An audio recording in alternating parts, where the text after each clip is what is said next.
Hi, I'm Melanie Davis. I'm the creator of the Triumph book Heroes, which is a collection of stories from veterans from World War II up until our current conflicts in Iraq and Afghanistan. And we are here at the Kavanaugh Flight Museum in Addison, Texas, with one of the featured authors in that book, a true legend and icon of our country, one of our great heroes. This is Calvin Spann, and he is a Tuskegee Airman. So we're here today to have the opportunity to learn a little bit more about Calvin and what it was like to be a Tuskegee Airman. So Calvin, where were you when Pearl Harbor was bombed and World War II began?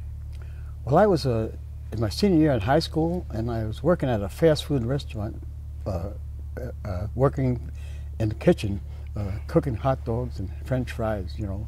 And a fellow drove up to the restaurant and said, "They bombed Pearl Harbor." Pearl Harbor? We never heard of Pearl Harbor, didn't know where it was. But later on, during the conversation, I found out that it was an island in the Pacific where the Americans the United States had a base. And that's what Pearl Harbor was, yeah. But at first, I know you were telling me that no one knew what Pearl Harbor was.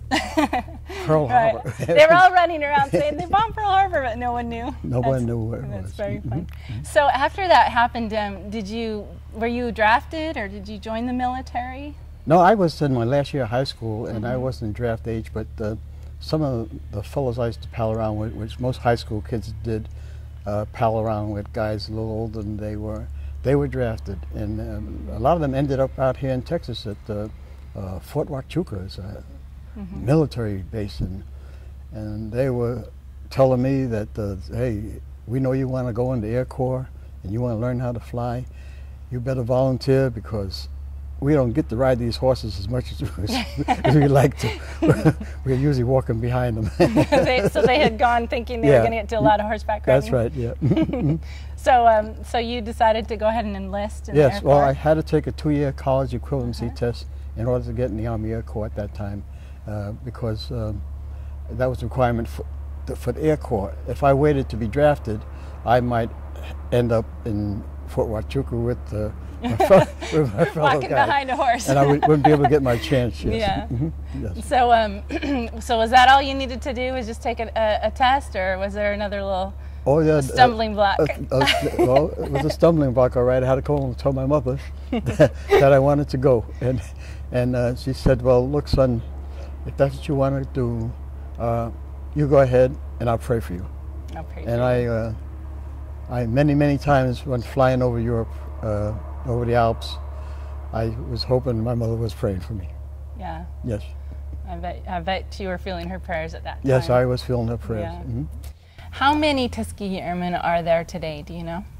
It's hard to tell because there are two groups. The groups that went overseas and actually fought, and then during training, we divided into two groups. One group was flying B-25s, and they never got to fly overseas. And then there was a group that flew the P-40s. They flew overseas, and that's another smaller group that I was in.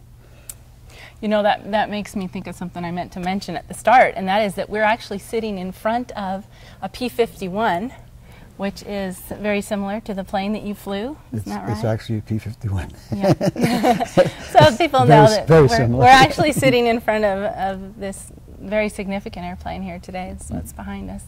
And you were telling me that today there's only about 10% of you still alive. Is that correct? Yeah, that's a very difficult question for me to answer because last year there were some fellows out there who flew over in Italy with me, and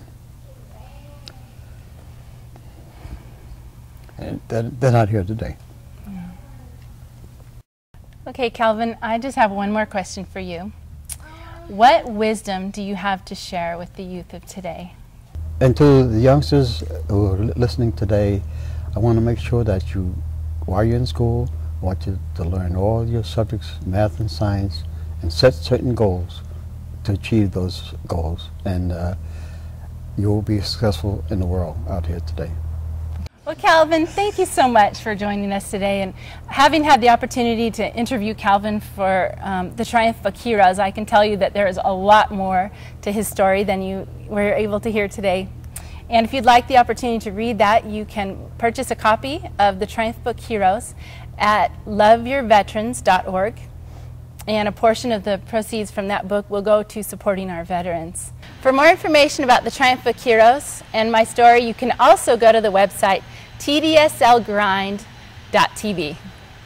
You're watching TDSL, The Grind.